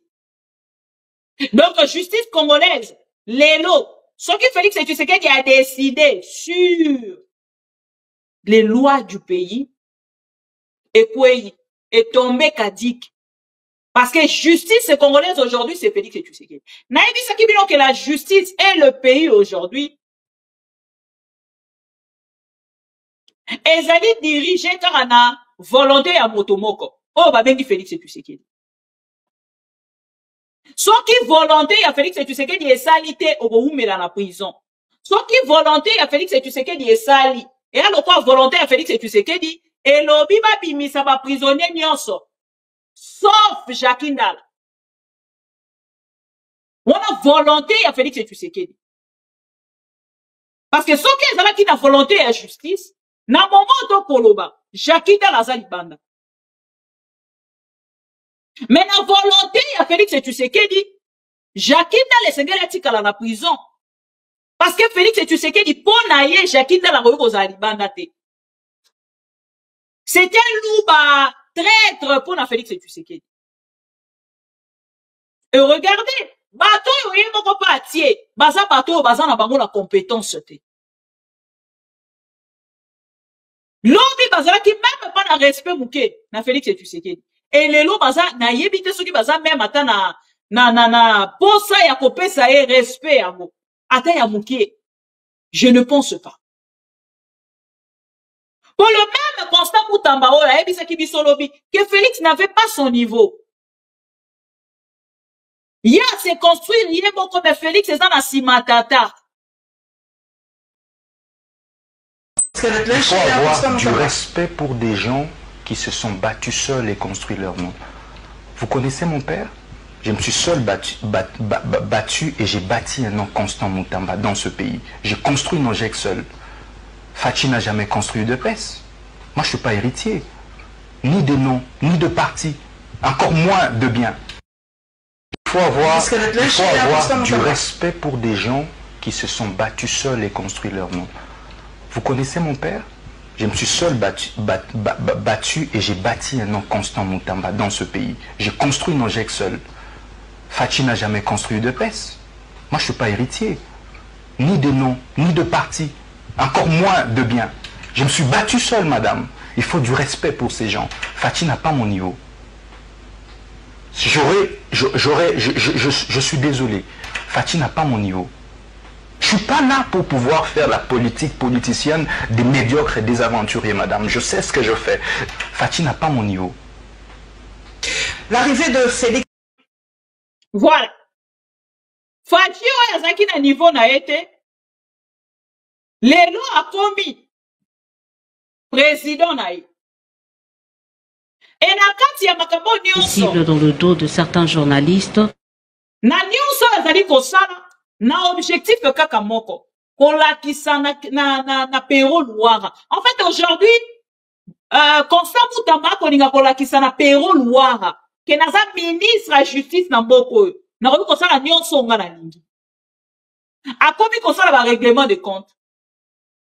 Akenda na bato Félix Tshisekedi balakisa eke messieurs biso batutokie wana pona observer moyibi na biso mais oza wana pona kokanga miyibi te na kolakisa bino vidéo moko akoma ka bilobela soka ke quelque part il faut tokanga ba détourner moko ta ko tika libanda akoma kiol il faut tokanga ba détourner moko ta ko tika la libanda il faut tokanga ba mais kanga bango oza la justice moya kanga bango ezate ya liposo eza Félix Tshisekedi ya mibale eza mwasi nayi.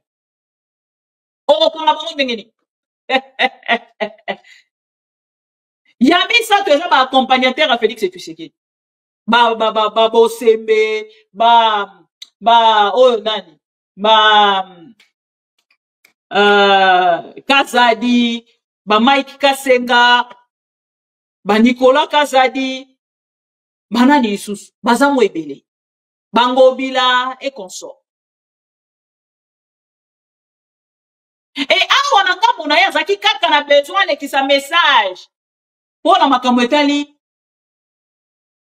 Pero Louara. Avant di na ngambo na ya lobi bon soki moto nyonso otuna nga question na ko répondre e boy. Boyo kasiko na ngambo na ye. Azui question ya âge na été. Et botala ndenge monsieur a paniqué. Na plateau azalaki à l'est. Face à cette journaliste, azalaki à l'est. Tant qu'on tout une question concernant makambo ya bato ya malanga, coup d'état et salamia wa bolobi na biso coup d'état. Bokangi ba américain misato. Ndenge nini bokei ko libérer bango poko zongisa bango kuna na ngambo ya États-Unis. Grâce au bopesi bango. Pourquoi bolobi ko pesa na 3 personnes pendant que boloba ki bazalaki ebele. Bokondana ki ebele. Boko linga kokosa banani. Nyonso pona kosala ba beaux yeux. Na Trump, kosala ba beaux yeux aux États-Unis d'Amérique. Koluka kotalisa na États-Unis d'Amérique ke biso toza na problème te, bomoni même ba prisonnier na bino bangona tozongisi, même ya ba Belge bangona tozongisi, mais ba Congolais de baza na droit ya kotikala na kati ya. Non, ce n'est pas normal. On parle de quelle justice? Ce qui est justice équitable. Même grâce au PSI, na bato wana, Parce que bazala qui ensemble, là, ba innocent, bango ba bandi projet, nangambo ya États-Unis. Ba Congolo, bango ba lokota ki makolo ngulu na nzela. Bazala ki mur na projet wana te. Et lelo nangambo na bango. Baza ba victime, ba vandi la prison pour condamner bango à mort. Et les Américains ba ki na projet, bon libérer bango bazongi États-Unis. Allez, bandeko ba Congolais na mususu, bango ne batikali a. Et ça normal te. Et ça normal te. Et voilà, chers amis, azoki question à liboso. Yabi bale ba yeli sukonde ko Pero Luara. Libanga we ezali na kati ya chaussure na bango. Boyoka. Pero Luara, Irène Bahengele, c'était ça la stratégie pour vous, de mettre une cible derrière ces deux personnes-là? Ah, les 4 millions. Ah, d'abord, je suis surpris d'apprendre que Pero Luara est toujours journaliste. Je pensais qu'il avait été exclu de la profession de journaliste ici. Que ce soit UNPC, je pense, qui a été et qui est toujours géré de main de maître par le DG Jean-Marie Kassamba ici à Kinshasa et puis par mon papa Kamanda Mouzebe. Il est toujours journaliste. Les questions, c'est moi qui les pose. Ah, mais je suis surpris que vous puissiez le qualifier, vous, une grande journaliste. On commence par dire Pero Luara, vous êtes une grande journaliste. Vous êtes une grande journaliste d'investigation. Vous mettez une cible, que ce soit un journaliste ou pas. Non, je dis vous êtes une grande journaliste. Vous êtes donné comme mission. Vous êtes donné comme mission de mettre une cible dans le dos d'un journaliste ou pas, mais d'une personne lambda. De qui? La question, c'est moi qui pose. Je dis, quel est son statut? Vous avez ces prérogatives-là de mettre des cibles. Quel est le statut? Il est toujours journaliste. Peu importe. Ah, okay. C'est une personne avant d'être journaliste. Ah, ok, très bien. Là, je comprends. Alors, si vous dites qu'il n'est plus journaliste au regard de nos lois, là, je suis d'accord. Un ministre de la Justice, c'est le gardien des lois de la République. Et donc, j'aimerais que nous ayons la même appréhension des concepts, des mots et des termes, suivant notre législation. Je sais que Pero avait été radié de la profession de journaliste. On n'attaque pas la personne de Pero. La justice s'attaque aux terroristes de l'AFC M23 qui en fait sont des supplétifs de l'armée rwandaise qui sèment mort et désolation dans la partie du pays. Je vous informe qu'à Goma, dans la prison de Munzenze, le groupe des Pero Luara il n'est pas sur le terrain, a calciné plus de 1500 prisonniers. Que je sache, il n'y a pas eu un procès contre Luara. Des femmes ont été... Est-ce qu'il y a eu un procès contre Luara? Vous m'avez posé la question. Voilà. Vidéo les amants moulay. Batounie question. Sur Pero Luara. Bon, la réponse, bino bon bisanga pour retenir ni la réponse. Pour retenir ni la réponse, il y a Constant Moutamba. Pour retenir ni. Pour la bisa bino toza géré par des aventuriers. Donc, si Allah qui a la mouki, a vu décision, on est à côté 4 millions. Il y a beaucoup de moutouna, et même pas 4 millions, on va kozongo wapi. Yango to ebisa ki bango baza ensemble na Félix Tshisekedi mais baza ensemble été parce que moto ya yebi gestion ya Félix Tshisekedi actuel akoki kokende kozo engagement bongo te ya kotia 5 millions 4 millions likolo ya moto pendant que armée na yo eza kofuta mate bango bongo baza ko travailler contre pouvoir na bango boko. Moto na moto akosala o motema na ye ezotinda ye. Soki motema etindi na gauche asali na gauche. Soki motema etindi na droite asali na droite. Enzambe ndenge azalaka malamu. Bisiko bango bakobundisa. Pero Luara. Siko boyebisanga na kati ya émission oyo. Est-ce que boyoki esika balobeli John Lungila? Babeti ata lisolo ya 11 enfants na ye. Ya 6 femmes na ye. Boyoki yango. Pona koyebisa bino ke bandeko wana bakiti na bassesse. Ils n'ont pas le niveau de Pero Luara. Et là, quoi ça pour manquer bango, baza na besoin bazo ba même source au Pero Luara azali na yango pour des informations. O appelle ça peuple. Pour avoir ces informations-là, il faut avoir ma source. Et puis ma source sûre. Et ça, le roi yanga et betili kukuma pan de ko seti kikuni ya kufi na ete. Te. Il nous arrive des fois ya ko beta di banda, mais de kolanga à 70%, il y a oya pero quand même. Tori ko lobela yango, ezala ki. Tondi manaka. Yango ne faire avancer kabato. Et bande ko na bayena janelo. Awa na kati émission oyo. Du début à la fin. Boko ka kombo ya John Ngila te. Boko ka kombo ya Wemba te. Soki Wemba, soki Wembi. Ate Wembi c'est le crédible. A Wemba de oyo azo luka mukanda na poto oyo. Ayo luka mukanda na poto roi biso. To pesi le ba journaliste pour ça. Ya kokene exil. Mais yo kumbisa Félix et tu sais que n'exil yo ko sala nini. Olobi na biso Félix azo kamba bien. N'exil yo ko sala nini. Ozo kwa kangunda polo banini ki oza pede. Ozo kwa kangunda polo banini oza des fois. Notu nengana nuwemba. Akwa kikunda lobi nini oza des fois. Na Congo mutamba lingi ete. Voilà, chers amis, Moutamba Souki na plateau. Il a été humilié par une femme. A combien non, madame? Est-ce que il vous a recruté? Mais madame, attention, hein, je vais vous coller un procès, hein. Azo iba souffler le fois pour le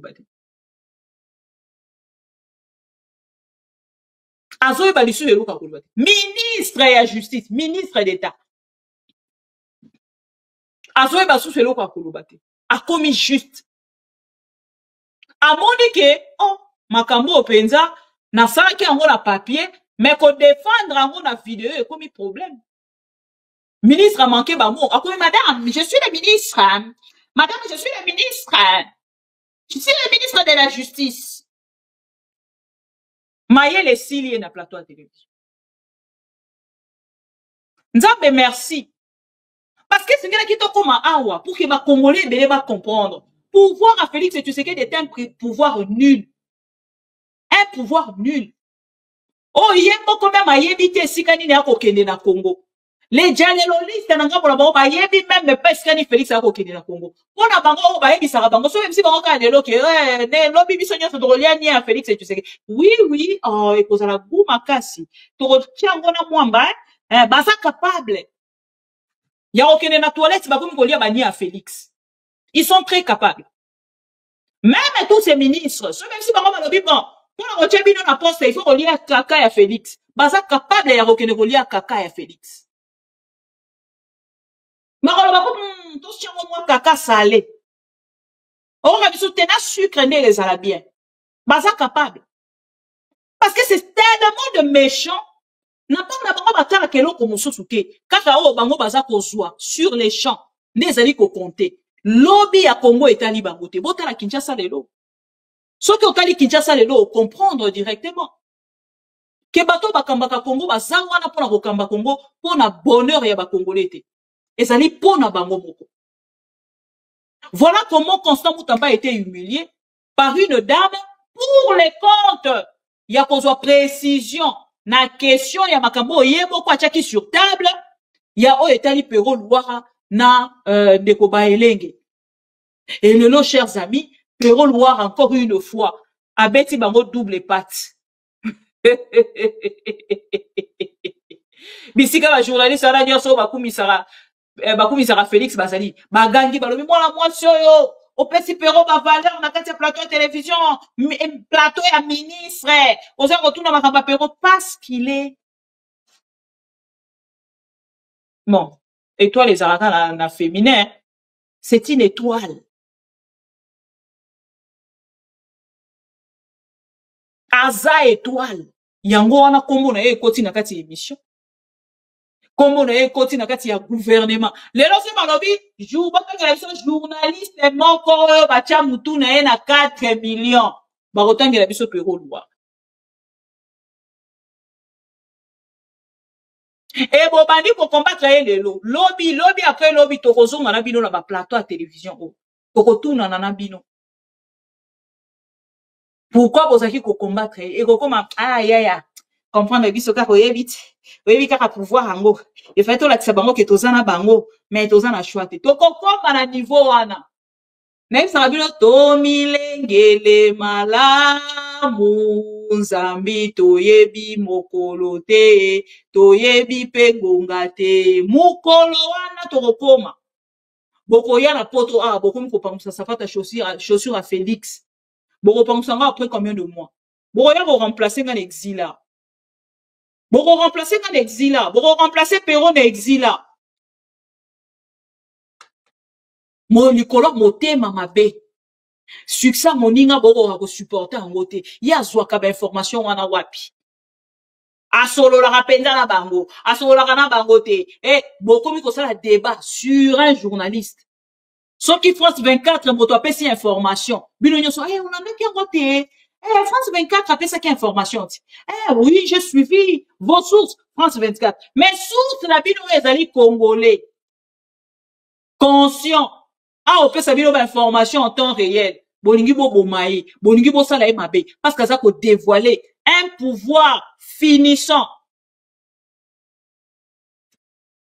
un pouvoir de voleurs un pouvoir de sorciers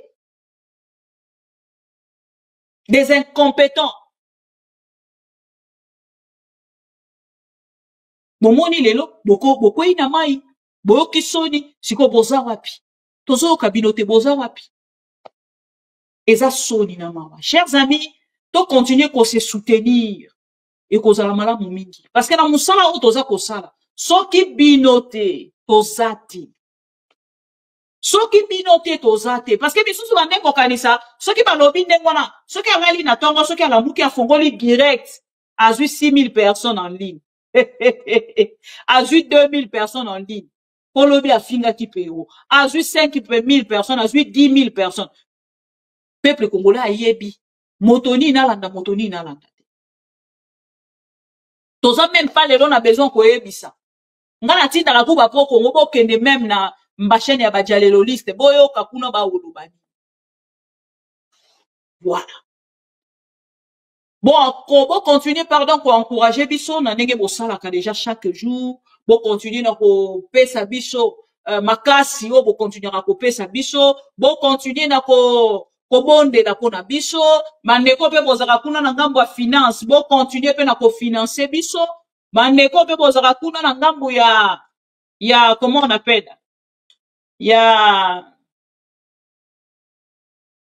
tout ça un soutien voilà moral bo continuer pour couper sa biso ba conseil na bino bo soutenir biso na lolenge nyonso bo dana possibilité ya ko soutenir biso o nazaki na ngoya poko alelo ko ebisa bino yango wana ndeko to like vidéo to partager Kinshasa Kabasele je suis informé dans un mataba vidéo to chango la deuxième partie Kinshasa Kabasele Fortune bonjour voilà. Merci Nabilo Nyonso, John Moussaki, merci. Alain Essanga, merci. Maman Gabrielle, bonsoir. Bonsoir Maman Jackie, bonsoir Nani Sunamonia. Nabato basana badge ya fidélité, tek. Voilà. Mandeko na bozu badge ya fidélité te pour mandeko pe bazali na badge ya fidélité borolimbisa biso.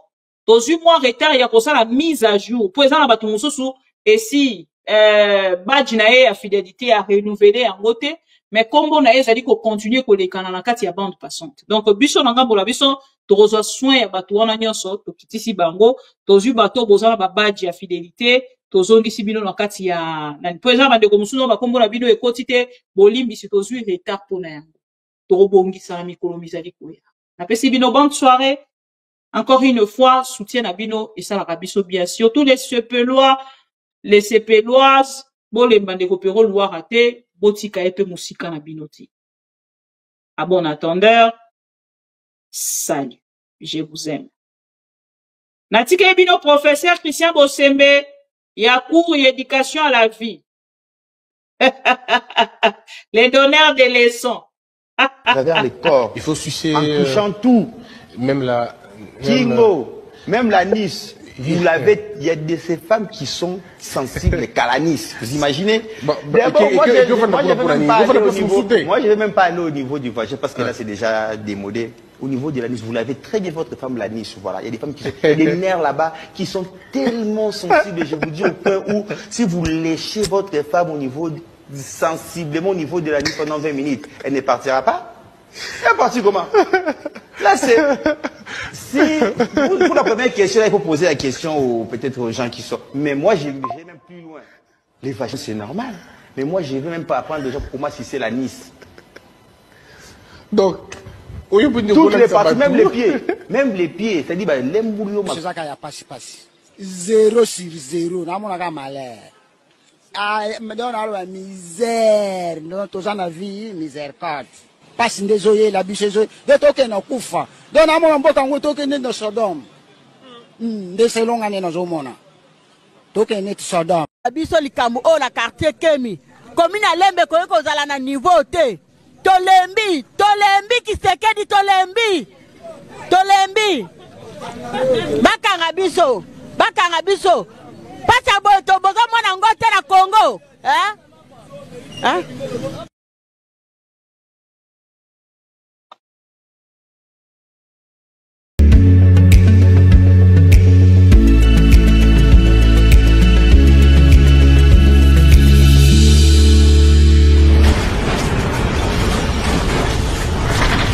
Ma Mission TV,